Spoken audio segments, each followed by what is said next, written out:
저는 서울에서 살고 있는 30대 초반의 평범한 여자입니다.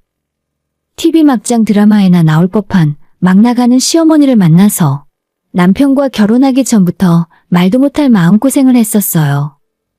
남편에게 병적인 집착과 함께 그런 남편과 결혼한 저를 어쩌면 라이벌이라고 생각을 하시며 저희 친정집까지 무시하는 시어머니 때문에 지금까지 여러 우여곡절이 참 많았습니다. 요즘 세상에 시어머니한테 머리채를 잡혀봤다고 말하면 여러분들은 믿으실 수 있으신가요?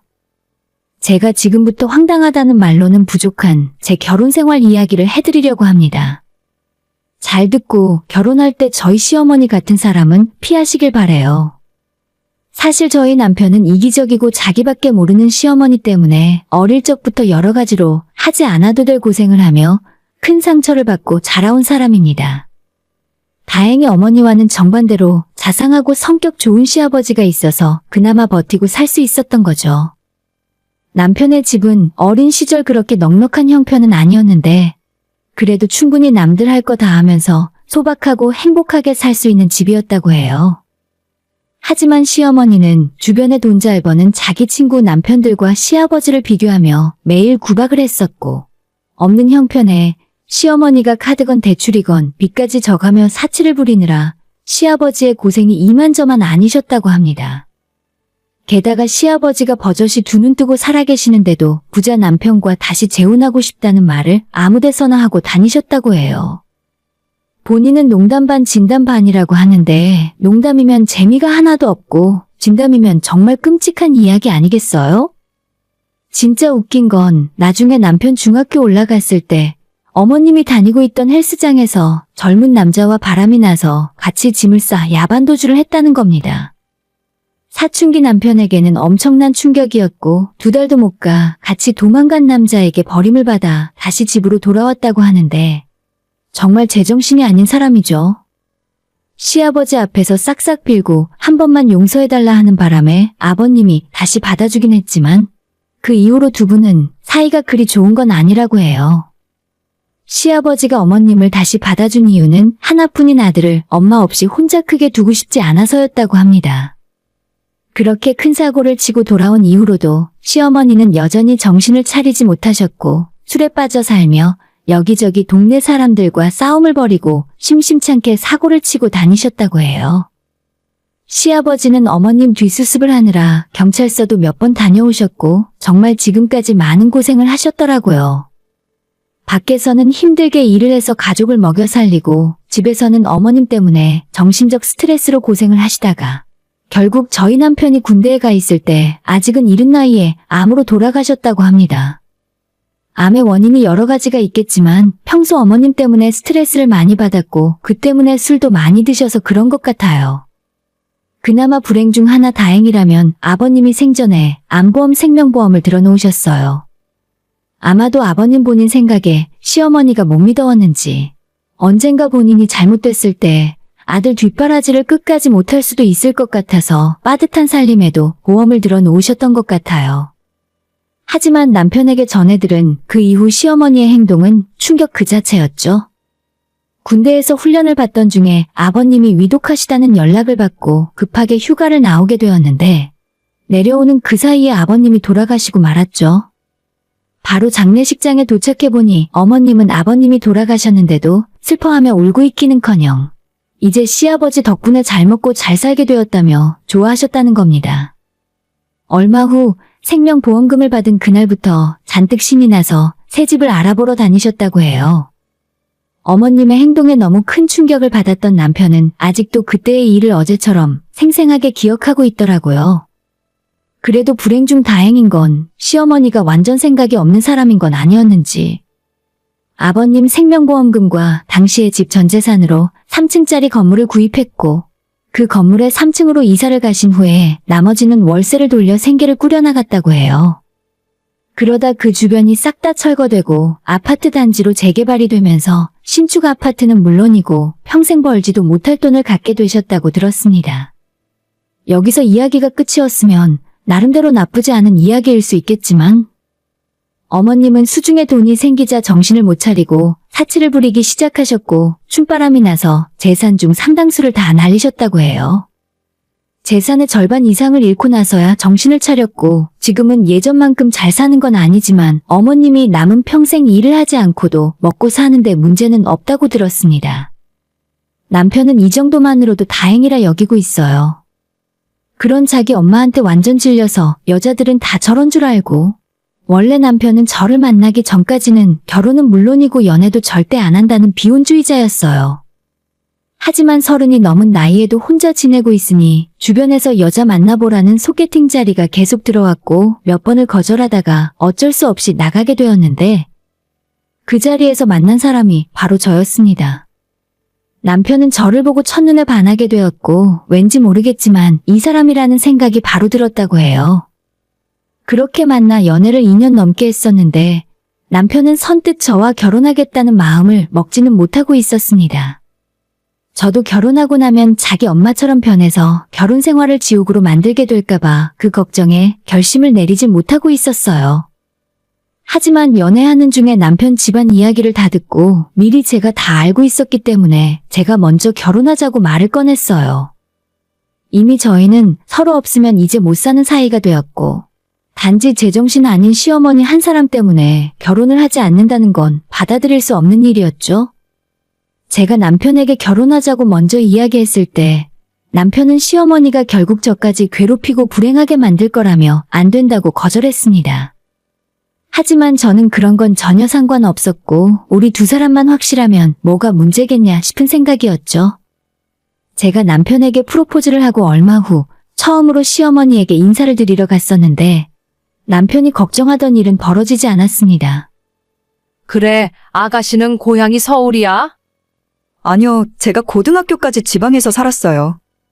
부모님은 아직도 지방에 사시고 저는 대학을 서울로 다니게 되면서 그때부터 서울에 살기 시작한 거예요. 저희 부모님이 지방에 산다는 말을 듣자마자 시어머니의 밝은 표정이 한순간에 뭘 잘못 씹은 표정이 되어 저를 어처구니 없다는 듯 바라보셨습니다. 내가 뭘 잘못했나 싶어 당시에는 왜 저러는지 몰랐고 다행히 그 뒤로 별다른 일은 생기지 않은 채 잘 마무리했어요. 그리고 며칠이 지나서 시어머니가 남편 몰래 저한테 연락해 얼굴을 보자고 불러내셨죠. 나 2번 이야기 안 해? 내 아들이랑 헤어져라. 우리 집안에는 너 같은 며느리 못 들어온다.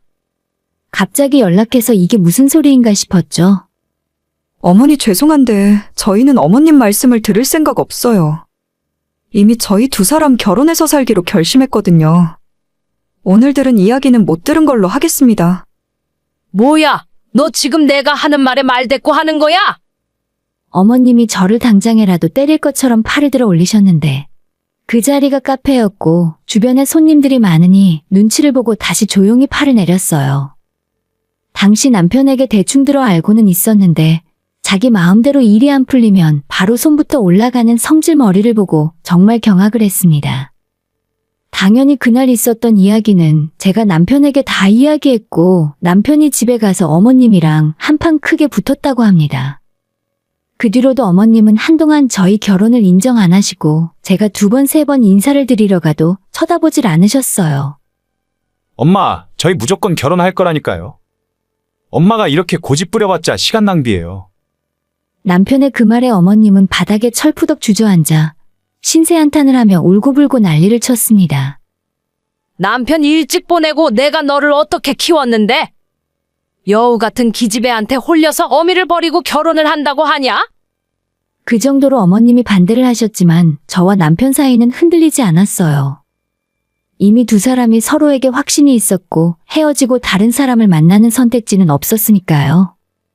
그 이후 저는 남편을 데리고 친정 부모님께 인사를 드리러 갔습니다. 이야기는 이미 들었고 일단 밥부터 많이 먹어.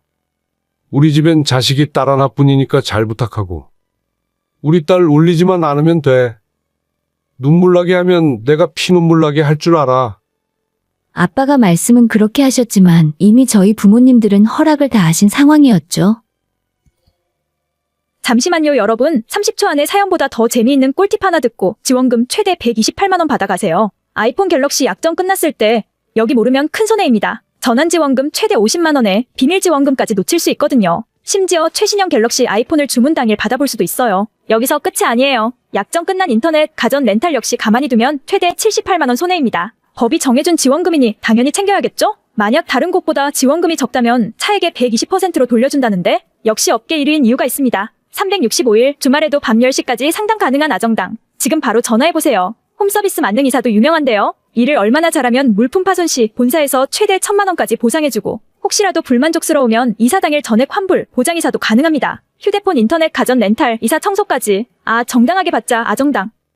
남편도 저희 부모님께 감사하는 마음이었고 앞으로 잘하겠다고 대답했습니다. 저희 부모님을 한번 찾아뵌 후 남편은 친부모처럼 따르고 좋아했어요. 그럴 만한 것이 시아버지가 돌아가시고 난 이후로 남편은 집에서 가족의 정을 크게 느끼지 못하고 살았기 때문입니다. 시어머니도 아들에게 집착을 하면 했지 사랑을 주는 스타일은 아니었으니까요. 그런 만큼 살가운 분위기에 저희 친정이 남편의 마음에 쏙 들었던 것 같아요. 어머님은 아직도 저희 결혼을 허락하신 상태는 아니었지만 일단 결혼 날짜를 먼저 잡았고 그 이후 양가 상견례를 하기로 했어요. 남편은 시어머니 때문에 상견례는 그냥 생략하자고 했지만 친정부모님께서 아무리 그래도 돌아가신 것도 아닌데 상견례는 해야 한다는 말씀에 억지로 자리를 만들게 되었죠. 저는 정말 많이 걱정했지만 그나마 남편이 시어머니한테 입 조심하라는 경고를 확실하게 해서 그런지 상견례 자리 역시 별일 없이 무사히 지나갈 수 있었습니다. 하지만 거기서 끝났으면 오늘 제가 사연을 보내지도 않았어요. 시어머니가 기어이 사고를 치고 말았습니다. 결혼식을 보름 정도 앞둔 어느 날 벌건 대낮에 술이 거하게 취해 저희 회사로 찾아오셔서 저보고 나오라며 난동을 피우셨어요. 야, 네가 뭔데 우리 아들을 훔쳐가? 시골에서 올라온 촌년 주제에 우리 아들을 어떻게 홀린 거야 대체? 1층 로비에서 연락을 받고 업무를 보다가 달려갔더니 어머님이 경비와 싸우며 고래고래 악을 쓰고 있었습니다. 어머니, 그만하고 돌아가세요. 여기 일하는 곳이에요. 나중에 퇴근하고 이야기해요. 뭐라고? 이게 끝까지 지 잘난 척이네. 너 이리 와봐. 오늘 끝장을 보자. 그리고 회사 로비에서 제 머리채를 잡았습니다. 회사 사람들이 소란에 다들 나와 구경을 하고 있었고 아마 그 장면을 최소 50명 정도는 실시간으로 지켜보고 있었을 거예요. 그 사실을 들은 남편이 일을 하다 말고 저희 회사에 불이 났게 달려왔습니다. 저희 회사 동료들이 뜯어말려서 어머님이 제 머리채는 놓고 있었지만 여전히 소리를 지르며 저 같은 것에게 자기 아들 못 준다며 난동을 부리고 있었죠. 남편은 로비로 뛰어들어오자마자 자기 엄마를 발견하고 소리를 질렀어요.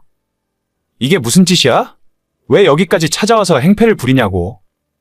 남편이 어머님을 뜯어말리고 그 사이에 회사 직원 중 하나가 경찰에 신고를 했는지 경찰까지 오고 나서야 그 사태가 진정이 될 수 있었죠. 아들을 향한 시어머니의 광적인 집착에 저는 소름이 끼칠 정도였습니다. 이미 회사의 그 모습을 생중계로 보여줬으니 저와 친한 동료들은 다들 찾아와 절대 이 결혼하면 안 된다고 한마디씩 하더라고요. 아무리 남자가 좋아도 그렇지. 어떻게 그런 시어머니를 가족으로 두고 살 수 있겠냐고 제 결혼에 대해 다시 생각해보는 것이 어떻겠냐 다들 걱정이었죠.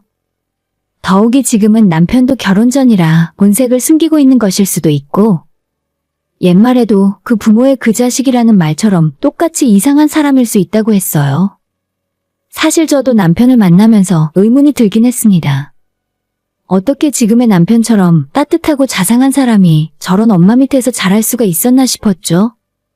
주위 사람들의 걱정에도 불구하고 저는 이 남자와 결혼한다는 것에 단 한치의 의심도 들지 않았어요. 제가 아는 이 사람은 전혀 그런 성격이 아니라는 걸 잘 알고 있었으니까요.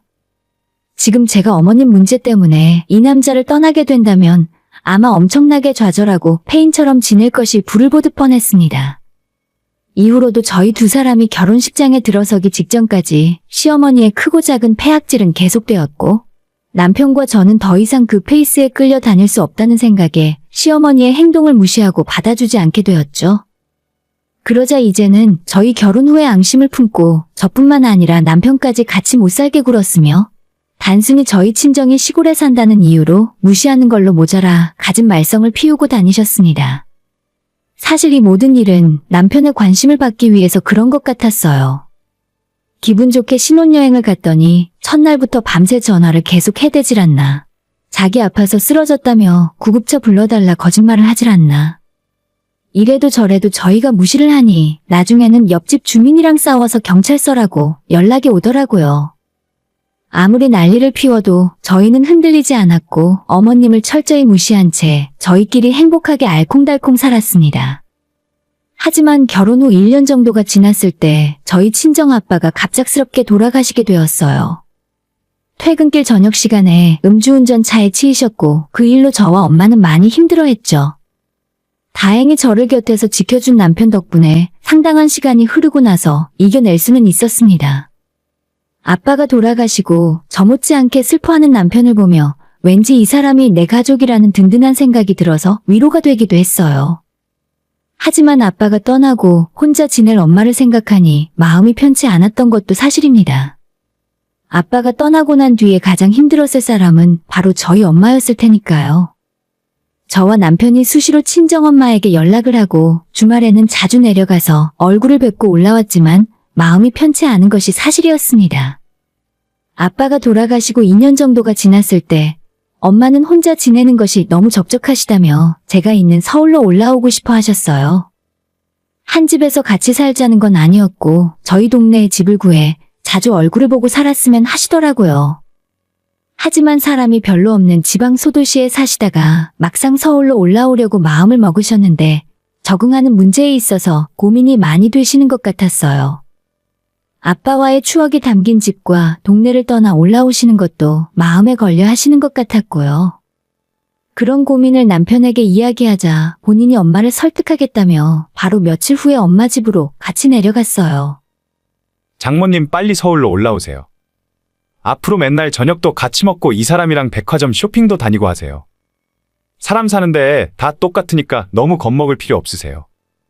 저도 장모님 해주시는 맛있는 반찬 자주 먹을 수 있으니까 좋아요. 남편의 설득으로 친정엄마는 서울로 올라오시는 결정을 하시게 되었습니다. 그 후 남편은 뭐가 그리도 좋은지 친정엄마가 이사 오시는 날만을 손꼽아 기다리고 있었어요. 장모님이 서울에 올라오면 어디부터 모시고 갈지 계획을 다 짜두었더라고요. 이 사람에게 이미 저희 엄마는 친엄마 이상의 존재가 되어 있었습니다. 하지만 그 사실을 나중에 알게 된 저희 시어머니의 반응은 남편과는 완전히 정반대였어요. 친정엄마가 서울로 이사 오신다는 말을 듣자마자 저한테 불이 났게 전화해서 한다는 말씀이 정말 웃기지도 않네. 너희 엄마는 서울 집값이 얼마인지나 알기나 하시니? 총구석에 오래 살아서 그런가 세상 물정을 어쩜 그렇게 몰라. 너희 엄마가 그런 소리를 하면 너라도 나서서 말렸어야지. 아니, 저희 엄마가 올라온다는데 본인이 뭐라고 저러는지 모르겠더라고요. 돈 한 푼 보태달라 한 적 없는데 저런 말을 들을 때마다 오만정이 다 떨어지고 속에서 천불이 올라왔습니다. 저나 남편도 아니고 사돈이 시골에서 살든 서울에서 살든 본인이랑 대체 무슨 상관이랍니까? 아마도 자신이 집착하던 하나뿐인 아들을 제게 뺏겼다는 생각과 함께 친정 부모님이 시골에 사시니 가난하고 보잘것없는 집안이라고 생각해서 제 모든 것이 싫었던 것 같아요. 그 이후로도 친정엄마가 서울로 올라오실 때까지 노골적으로 저희 친정을 무시하고 조롱하는 시어머니의 행동은 계속되었죠. 돈도 없는 시골촌 사람이 서울에 올라와 정착하고 살 수 없을 거라며? 만약 제가 엄마한테 금전적인 도움을 준다면 자기가 가만히 있지 않을 거랍니다. 그 소리를 듣고 저도 한마디 하고 싶었는데 어머님이랑 말을 섞다 보면 도저히 답이 안 나오는 상황이라 그냥 아무런 반응 안 하고 한 귀로 듣고 흘리고 말았죠. 무식한 시어머니 상대해봤자 괜히 힘만 낭비하잖아요. 그리고 저희 시어머니가 몰랐던 중요한 사실 한 가지가 있었습니다. 예전엔 친정 부모님이 농사를 지으며 사셨는데 지금은 그 땅이 10여 년 전 기업도시라는 이름으로 완전히 아파트촌 신도시가 되어 있거든요. 엄마 아빠 농사 짓던 논과 밭이 있던 자리도 지금은 으리으리한 신축 아파트가 전부 들어섰고 토지 보상금만 50억 넘게 받으셨어요. 부모님은 그 땅을 팔고 나서 근처에 전원주택을 짓고 사셨는데 아빠가 돌아가시고 나니 넓은 주택이 오히려 엄마에겐 혼자 사시기에 적적한 공간이 되어버린 거죠. 남편은 결혼 전 인사드리러 갔을 때 이 사실을 대충 알고 있었지만 어머님한테는 굳이 아무도 이야기하지 않고 있었습니다. 저런 인간에게 친정에 돈 많다고 이야기해서 좋을 건 하나도 없었으니까요. 아무튼 그런 사실도 전혀 모르고 시어머니는 저희 엄마에게 시골 촌구석 사는 가난뱅이라며 계속 무시를 하고 있었던 거죠. 서울 집값이 비싸니 어쩌니 하면서 올라오지 못할 거란 시어머니의 말과는 다르게 엄마는 저희 집에서 10분 거리의 아파트를 15억에 매입하셨고 순조롭게 이사를 마치셨어요. 엄마는 집들이를 한다며 저희 부부와 시어머니를 이사한 집으로 초대하게 되었는데 어머님은 저희 엄마가 본인 생각보다 좋은 집에 잘해놓고 사니까 눈이 휘둥그레 뒤집어졌습니다. 예, 너희 엄마는 촌에 살면서 무슨 돈이 나서 이런 집을 사셨니? 혹시 우리 아들 돈으로 너가 보태준 거 아니야? 뭐 눈엔 뭐만 보인다더니. 저희 부부가 돈을 벌면 얼마나 번다고 이런 집을 사는데 돈을 보탰겠습니까? 아니라고? 아니면 너희 엄마가 무슨 돈으로 이런 집을 사? 나도 여기 살까 하다가 너무 비싸서 못 샀는데. 엄마, 제발 그만 좀 해. 엄마 생각에는 내 월급으로 이런 집을 살 수 있다고 생각하는 거야? 제발 창피하니까 입 좀 다물어줘. 이대로 뒀다가는 어머님이 또 우리 친정엄마 앞에서 이상한 소리를 할 것 같아서 친정부모님이 재산을 어떻게 모으게 되셨는지 대충 설명했어요. 정확한 액수를 이야기하진 않았지만 이런 집 몇 채는 살 수 있는 돈이라고 말했죠. 그런데 엄마가 재산이 많다는 사실을 알게 된 시어머니의 태도가 갑자기 180도 돌변해버린 겁니다. 엄마를 원수 보듯 무시하며 우습게 알더니 갑자기 살갑게 굴면서 저희 엄마에게 잘 보이려고 애를 쓰고 있더라고요.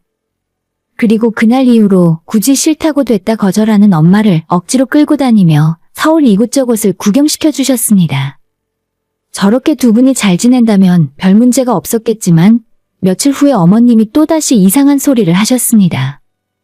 너희 어머니가 나한테 똑같은 아파트 사주기로 하셨어. 같은 아파트 살면서 자주 보고 살자더라.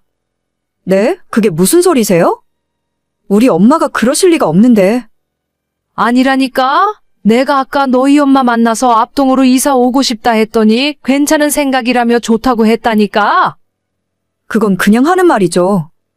그게 왜 어머님한테 집을 사주겠다는 소리예요? 맞아, 엄마. 제발 그만 좀 해. 이제는 정신까지 어떻게 되어버린 거 아냐? 예전에는 장모님 가난하다며 무시하더니 이제는 돈 좀 있는 것 같으니까 친한 척 하면서 돈 뜯어내려고 하는 거야? 내가 이러면 엄마 때문에 장모님 얼굴을 볼 수가 없다니까. 제발 그만 좀 해. 하지만 시어머니는 진짜 머리가 어떻게 되어버린 것 같았어요.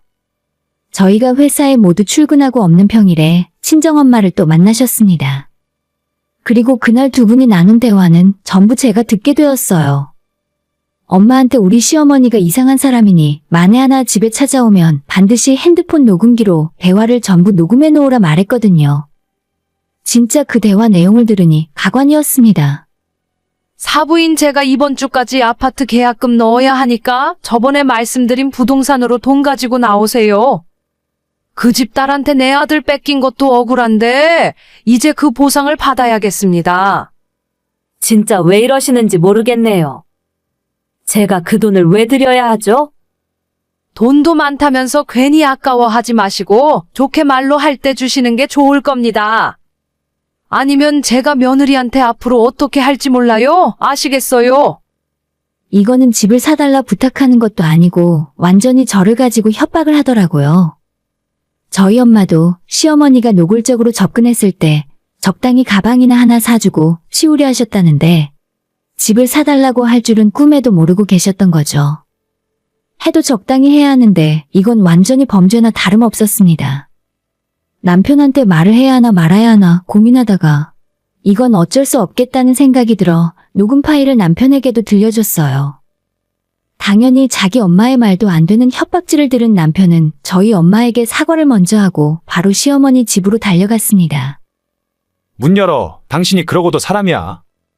당신이 그런 짓을 하고도 내 엄마라고 할 수 있냐고. 다 필요 없고 난 오늘부터 당신 아들 아니니까 앞으로 혼자 살아. 혼자 살다가 아프던지 잘못되던지 내가 알 바 아니니까 연락도 하지 마. 아들, 지금 그게 엄마한테 무슨 말버릇이야? 저 총것이 너한테 그렇게 가르쳤니? 진짜 미치겠다. 당신이 그렇게 개망나니처럼 행동했으면 그 대가를 치러야지. 앞으로 다신 찾아오지 않을 거고 핸드폰 번호도 차단할 테니까 연락도 하지 마. 한 번만 우리 장모님 찾아가면 경찰 신고해서 콩밥 먹게 해줄 거니까 그렇게 알아. 이게 다 전현 때문이야? 저것만 우리 집안에 안 들어왔으면 내가 아들이랑 이렇게 될 리가 없어. 라고 하며 어머님이 저한테 달려들었고 깜짝 놀라 맞서 싸워야 하나 생각하고 있었는데 남편이 자기 엄마를 뒤에서 붙잡고 확 밀쳐버리더라고요. 어머님은 방바닥에 쓰러져 엄청 놀란 얼굴로 남편을 바라봤지만 남편은 세상 정말 차가운 얼굴로 넘어져 있는 시어머니를 노려보고 있었습니다. 그리고 아무 말도 하지 않고 저를 데리고 시댁을 나왔어요. 그동안 아무리 폐악질을 부려도 끝내 부모 자식 연을 끊지는 못하고 살았는데 남편도 저도 더 이상은 안 되겠다는 생각이 들었어요. 그렇게 어머님과 연을 끊고 집으로 돌아오는데 남편은 자기가 진작에 이렇게 했어야 하는데 빨리 결정 못해서 미안하다고 저한테 사과를 했습니다. 솔직히 반대 입장이었어도 참 애매하긴 할 것 같았습니다. 아무리 미워도 낳아주고 키워준 친엄마인데 어떻게 쉽게 인연을 끊고 살 수 있겠어요. 하지만 그 시어머니가 저희 친정엄마를 협박하는 상황이 되자 남편은 결국 자기 엄마와 부모 자식 연을 끊을 생각을 했던 겁니다. 남편에게 정말 고마우면서도 동시에 미안한 마음이 들더라고요. 그날 이후 깔끔하게 정리가 되었으면 좋았을 텐데 우습게도 어머님은 제 남편을 상대로 고소를 하셨고 저희도 녹음 파일을 가지고 시어머니에게 협박으로 맞고소를 날렸습니다. 부모 자식 간에 서로 고소장을 날리는 상황이 되니 정말 슬프고 우습더라고요. 결국에는 양측 모두 기소유예 처분을 받고 끝이 나긴 했지만 서로 변호사까지 선임해서 싸우고 나니 정말 오만정이 다 떨어져서 이제 진짜로 끝이라는 생각이 들었어요. 남편은 차라리 잘 됐다며 이런 결말이 자기 모자 사이에 어울린다 하더라고요. 시어머니는 완전히 이젠 저희 집에서 없는 사람이 되었고 남편은 친정엄마를 자기 엄마처럼 잘 따르고 주말마다 모시고 다닙니다. 한 가지 좋은 소식은 제가 얼마 전 임신 사실을 알게 되었다는 거예요. 엄마는 당신이 손주를 다 키워줄 테니 아무런 걱정하지 말라고 하셨습니다. 가족끼리 서로 이렇게 지내면 될 텐데 시어머니는 평생 손주 한번 품에 안아보지도 못하게 되실 것 같습니다. 남편이 절대 자기 엄마를 평생 용서 안 하고 나중에 위독하다는 연락을 받더라도 찾아갈 생각 전혀 없다 하더라고요. 이게 잘된 건지 맞는 일인지는 모르겠지만 일단 우리 가족을 지켰고 행복하게 살 수 있는 유일한 방법인 것 같아요. 앞으로도 계속 이렇게 아무 일 없이 행복하게 살았으면 하는 바람뿐입니다. 오늘의 사연은 여기까지입니다. 구독과 좋아요, 알림 설정 부탁드려요. 다들 행복하시고 좋은 하루 되세요.